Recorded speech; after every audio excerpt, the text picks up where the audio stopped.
Dwyane Wade entered the NBA as the 5th overall pick. The 5th pick in the 2003 NBA draft. He retired as the greatest player.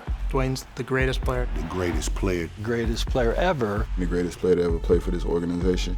And this very statue, inspired by Wade's iconic declaration, Wade puts it up for the win! Yeah, baby! commemorates the fiery tenacity and show-stopping flair. Do you believe him? Do you believe that man? Miami and the world experience for 16 unforgettable seasons. D. Wade's walking around saying, this is my house, baby.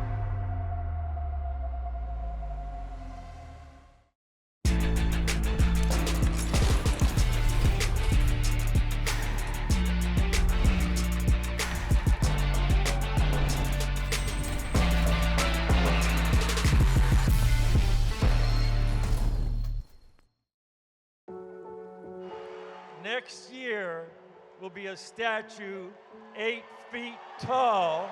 It'll be the first statue ever that they'll be here on Biscayne Boulevard. Inside the Heat, Dwyane Wade statue. There have been a number of different Heat icons who've worn the uniform, have been part of the franchise, but what you've done is on a different level. That kind of contribution deserves a different kind of recognition. I was joined by some of the colleagues from the Heat, and we went out to Dwyane and kind of presented the statue and gave him some early renderings of what it might look like. I knew we were having a conversation about something important because, you know, when you retire, the teams don't really fly out to see you often. It felt good coming, the people who have supported me this entire journey, that they felt that I was a person and a player that should have a statue. Feels good. Yeah. It's not that it wasn't a dream of mine, but it became something that I wouldn't mind. Along the way. So now let's talk about you. A career this storied is not without its own share of iconic moments. But there's one image that quite literally stands above the rest. And it's your ultimate declaration delivered on March 9th, 2009. Wade with a steal, with 2. Wade puts it up for the win! Yeah, baby! He did it! Dwyane Wade with the steal and the game winner! It's the signature moment of our signature player. And so, how do we bring it to life? Wow. Oh, y'all got the whole scores table? The scores table. I even like the expression. I just love how that is. It's like really screaming it. It's pretty exciting. Yeah, that's pretty cool. Just even like facing the street, Yeah. that this is my house. It's like I planned it. I've always thought like, okay, if we get a statue, what would it be? What would I want it to be? What moment in my career? Like what I wanted to be. And so this was the moment. And guess what? Is it local artist? Tell me about the artist. The first time I ever experienced what a statue was, it was 1992, 93. And I was a young kid in Chicago, and I heard that Michael Jordan was getting a statue. Everyone rushed down to see the statue. It was a big part of my childhood, and so I wanted the same person who did Michael's statue to do mine because of the meaning. And that statue was done out of Chicago at the Fine Art Studio. So it's a great day in Chicago. Welcome. Thank you. Come in. Thank you. This is the studio, huh? This is where all the magic is made? I remember walking in, I started getting butterflies in my stomach because I was walking down the hall, getting to the room where all these statues were created. That's the beginning of what you're gonna see. Give you a little bit technicalities. So this is obviously in progress, and you know, when you're ready, we'd like to pick your brain about what you'd like to see with certain positions of the head, certain, like do you want the shorts baggy? This is where you get to tell us what you want to see. For me, personally, being a part of the process is important. To touch, to feel, to have say-so, that your DNA is really in it. I mean, to me, it makes it feel a little bit more real. We talked about the position of the head, right? We talked about the raw emotion of the moment where my head was kind of like back and I was yelling, or did I want something that was a little bit more you could see me? The shoe actually is gonna be from like here, and it's gonna slant down, and only the front part will be like it's on the table, but actually almost like bouncing up. He has an aura about him. He's got a great energy about him. We want to capture some of that, but we also want to capture the specifics that, only he can tell us. When you have the actual source tell us, that makes our job a lot easier, and it also tailors everything to his personal preferences on how he wants to see himself represented.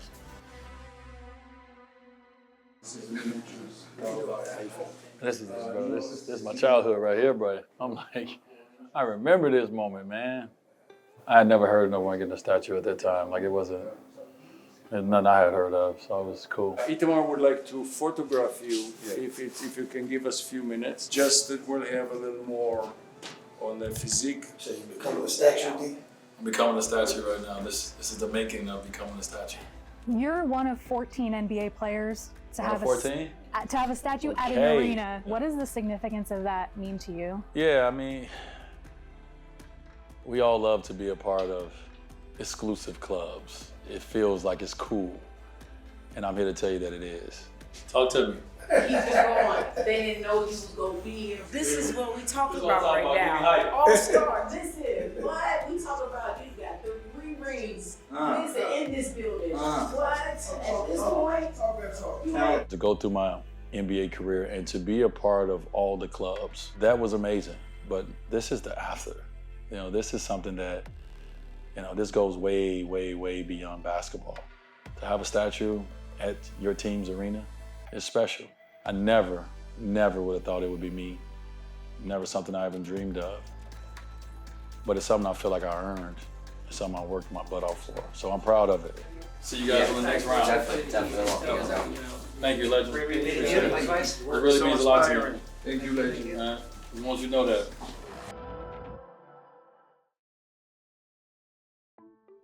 Being here in January, and then now coming back a few months later and being able to see it at the next level, we're getting close to the real thing. Well, I don't know why I just got a little nervous.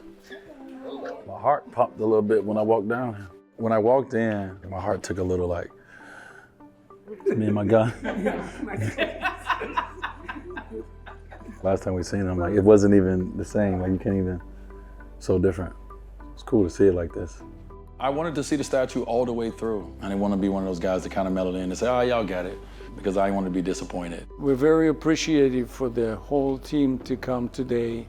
It's a direct negotiation between the final object, the way the client see things, and the way the artist see things. Anything that comes in your mind would be very, very important. I took a lot of time to make sure that my eyebrows was on point, that my lips was the right size, that my nose wasn't too big, that my body looked the way I wanted it to look, because I can't change it and ain't no going back. If I'm like just thinking about a photo, this looks like I'm looking up in the crowd. Correct. Then just straight in the crowd. It's a street, right, that everyone's gonna drive by that's looking. I want to be able to, I need them to be able to see my eyes. Yeah. Right, I mean, obviously they're gonna know what the statue is, but like, I need them to be able to see, so I know my eyes gonna have to come out this way. Where everyone sees it, they see it at ground level, they don't see it at this level. The sculpting is great. Okay. Like, I love how that looks. Good. Looking at this, the beard gonna make me look too different than like, it's gonna make me look like I look, but it ain't gonna make me look like I look on the court. The top is kind of like too much hair. Okay. So I'll even take it down, and then the facial hair will be kind of like goatee, faded out, like not even like strong, but like light. Okay. Yeah. We can do that. We'll write everything down and we'll go over everything that we've been seeing from up here. I gave him as much notes as I could on all the things, even down to the silhouette of the shoe that I want to use. We went through the beard, we went through the hair, we went through the mouth. Yeah. The mouth expression is probably gonna have to drop a little bit and go a little wrong, because it looks like a yawn, like then more so like a yell. So when you're up there, it kind of look like I'm like, more so than like, So you want it more open? Yeah, and I showed him, I gave him a picture. We talked about the bracelet and the pinky tape. Yeah. We haven't talked about that. Yeah, we need that. Can it be on there? Yeah. Yeah, we need that. Armband here. Maybe look younger. I want to look immortal. You know what I mean? I need to look sexy for a long time. I won't be that weird person. I'm like, someone is there at night looking at the stand of the statue and be like this. Today is just monumental. To be able to talk about those details, talk about the small things that he sees really reminds me how important it is to him and how great the project really is. I'm going through my 4th hour of telling them, man, my calf muscle a little too big, can you take it down? My sock a little too high. And I'm thinking about the blessing that I have to be here, to be able to touch and feel and have a say-so in my statue, to have the opportunity to experience this and to experience it with my mother and my father and my wife and my kids and everyone. It means a lot, and I wanted to make sure that I got it as perfect as I could. I wanted to make sure the moment represented me, my family, my career, and all the things surrounding it. Yeah, that feels better.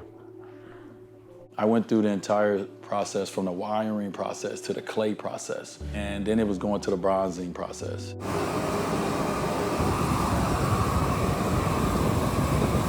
I had my flight booked. I was ready to go.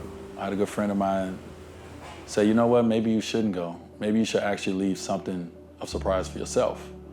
And I thought about it. I was like, man, I do know too much probably in this process, and my wife don't know what it looks like.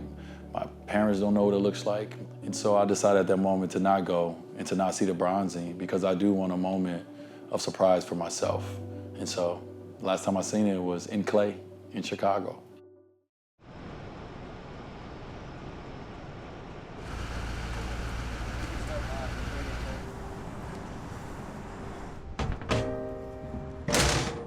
So this is specialized wax. This has dyes that penetrate into the bronze, but it also has UV protective elements. You know, being here, you know, next to the ocean and everything and the seawater, we just wanted to give it a little bit more pizzazz and more protection. I set out to play basketball, and I set out to live a dream. And that dream is to play in the NBA and to make money for my family, because that's what the NBA provided for us. I didn't set out to have a statue. It's so hard to process it and put it into words. I'm just ready. I'm ready for the world to see it. We've worked on this for over a year. Everybody who's here, I want us to feel this moment together. It's just gonna be legendary. It's just a legendary moment. It's not something that you see every day. You got a full crew. Hey, let's get it. Hey. Dwyane, how are you feeling in this exact moment? I don't know, it's like a game. Like, I'm just getting ready. And like, when you have a game, you have pre-game, you have your warm-ups, you have your stretching, you have your taping. So right now, I'm in game mode right now. My palms are sweaty, but they cold at the same time. My heart is beating at a very slow rate because I've worked hard to try to calm it all morning. My thoughts are all over the place. You know, I see so many different versions of myself. I see so many different things that happen in my life. The good, the bad, the ugly is all playing in my mind right now. Wade looking, pulls up, banks it in, tie game with 2.8 remaining. That was my choice. That really was my choice for his picture. That would have been a hell of a. I remember because that was the end of the game, right? Oh, it was the end of game 5. It will make you think, and this has made me think about not only the last 21 years, but the last 40 years. The story of the young kid from Chicago in the inner city that grew up with nothing. You know, we didn't even have candles when the lights went out in our house. We just had to find our way through the dark. That kid, to be here, man, I'm so proud of him, bro. So proud of him. To achieve something that wasn't necessarily set in mind is something special. So I'm not here to talk about the accolades necessarily, but more so the man that is behind the statue that you guys are gonna see. For me, he's a father first. Yeah. Right. Behind the back. All day. Being able to watch you firsthand since I had cornrows. What's your name? Zaire. Zaire what? Zaire Wade. And you showed me what it is to be a loving father before anything. When I got older, I started hearing about this thing called generational wealth. And immediately I thought generational wealth was just money. But come to find out, it's not just money. And so this is generational. This is what generational wealth looks like, because my family, kids and cousins and nephews and nieces that I will never get a chance to meet one day, will be proud to have that Wade name because of moments like this, because of statues like this.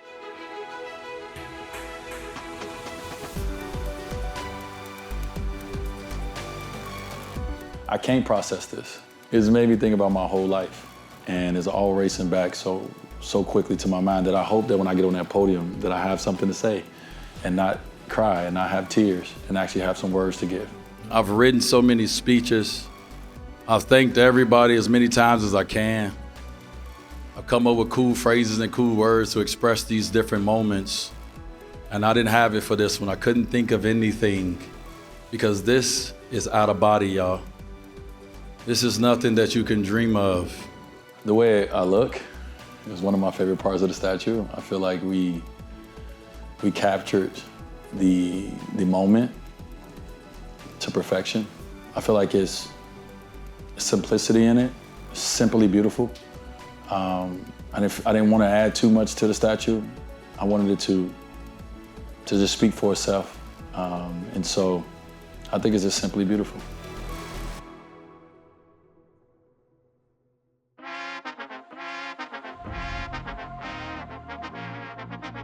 All the cars stop.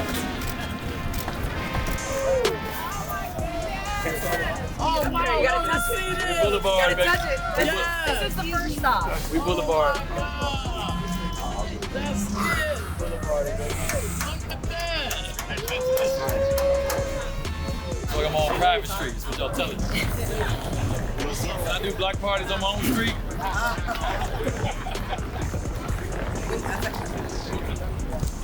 I just love that it big. The whole street, baby.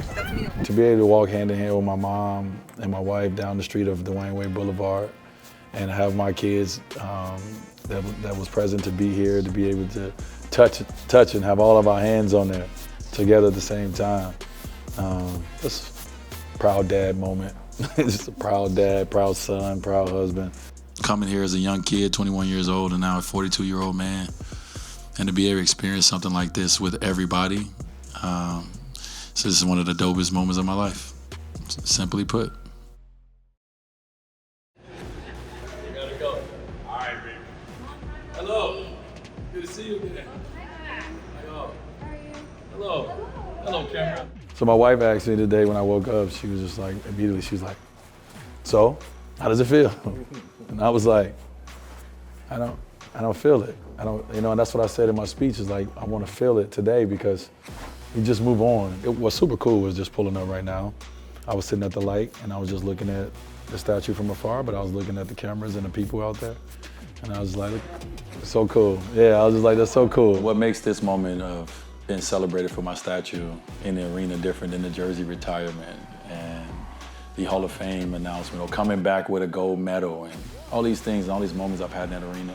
We haven't had one like this. And I think for the city of Miami, for the Miami Heat organization, there's a lot of pride in this because this represents all of us. Look at this good-looking guy right here. This is bigger than me, and I think my coaches have always said it, Spo always said it, when we was going through the journey, you don't understand it. You can't see past where you are.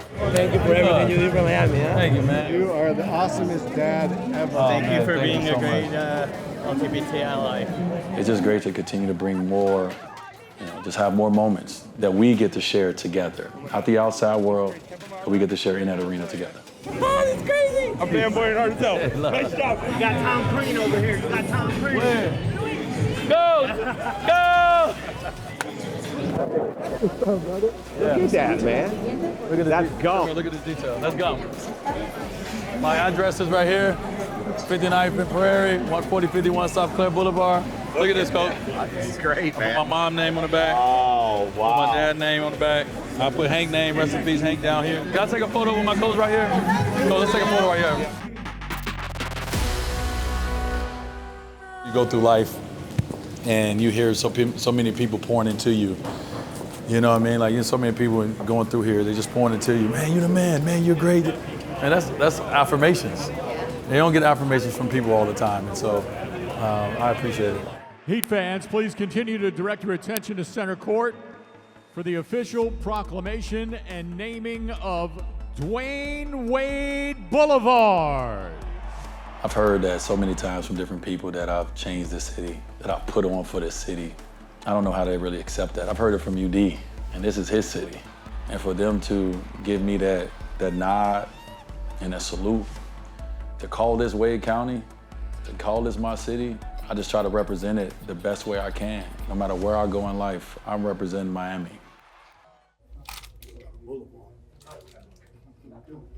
The boy got his own boulevard. All the speeches and everybody who spoke, it wasn't about your championships. It was what you did for others. I thought that was very touching and very special, and I know that you were very touched by that as well. I was. I mean, we talked about it yesterday, just even going back to probably the first times I had a microphone in front of my face here, and you say, hey, what do you want to be remembered by? When it's all over, when it's all said and done, what do you want to be remembered for?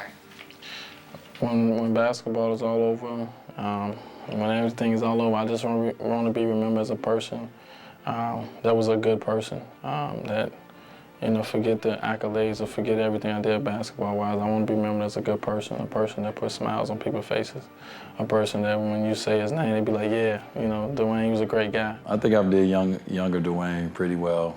I had so many conversations with myself on this journey of how I wanted to represent me, how I wanted to represent my family, how I wanted to represent my community, how thankful I would show my appreciation. All the things that I prayed about, all the things that I thought of, I've tried to live those things out, and I've of course fell short at times, but I'm proud. Like I said, I'm so proud of little Dwyane. I'm so proud of myself because this was not an easy journey. It's not the 23, oh, Dwyane had 30 last night. No, it's, man, that's a great guy. He took a moment to say hi. He took a moment to pour into me. Oh, Dwyane Wade! Oh my yellow way. Thank you so much. Oh, crossed him. And what I said 20 years ago in this first interview is exactly what I would say for the next 20 and the next 20. All the accolades and all the things are great, but it's the person. That's your legacy. At the end of the day, I always said that I was going to do what was best for my family. And then I thought about it. Miami is my family. In 2003, I could see the future of the Miami Heat. It's the best thing this franchise has ever done.